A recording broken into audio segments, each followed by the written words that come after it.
नमस्ते बहनों भाइयों। मैं एक निवेदन कर रहा हूँ, आपको अच्छा लगे कृपया आगे बढ़ाइएगा ताकि जिन्हें जिन्हें अच्छा लगे अनुमोदन हो सके, एक आम राय बन सके। क्या देखिए, ईश्वर को तो आप सब मानते ही मानते हैं और आप ईश्वर के मतलब आप मंदिरों में जा के बहुत सारा चढ़ा कर आते हैं और बहुत से तो इतना चढ़ाते हैं कि उनसे शहर के शहर पाले जा सकते हैं। तो मेरा एक प्रश्न है, क्या ईश्वर को किसी चीज़ की कमी है?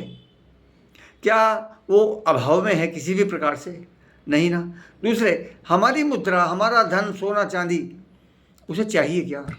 और दूसरे, हमने चढ़ा दिया, काम किसके आ रहा है? ईश्वर के लिए तो किसी मतलब का है नहीं।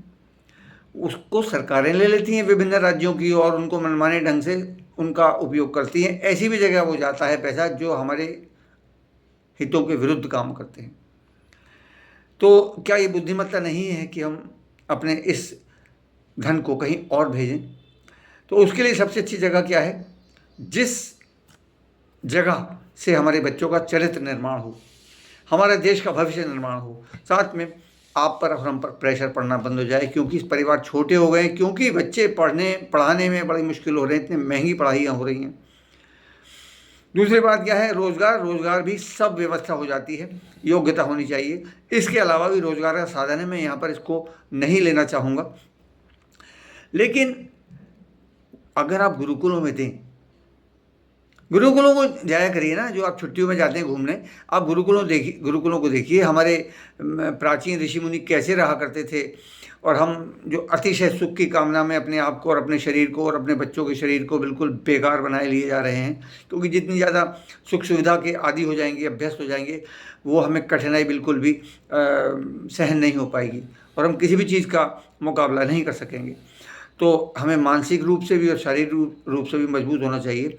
इसके लिए हमें गुरुकुलों की स्थापना भी करनी पड़ेगी नए, प्लस पुराने गुरुकुलों को सक्षम बनाना पड़ेगा ताकि वो अधिक बच्चों की पढ़ाई कर सकें।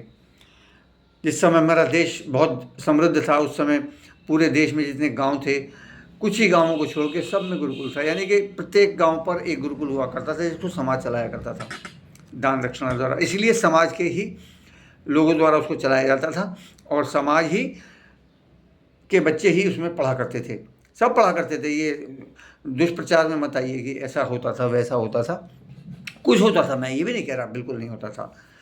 तो ये बाद के समय में होता था, लेकिन प्राचीन काल से ऐसा नहीं होता था।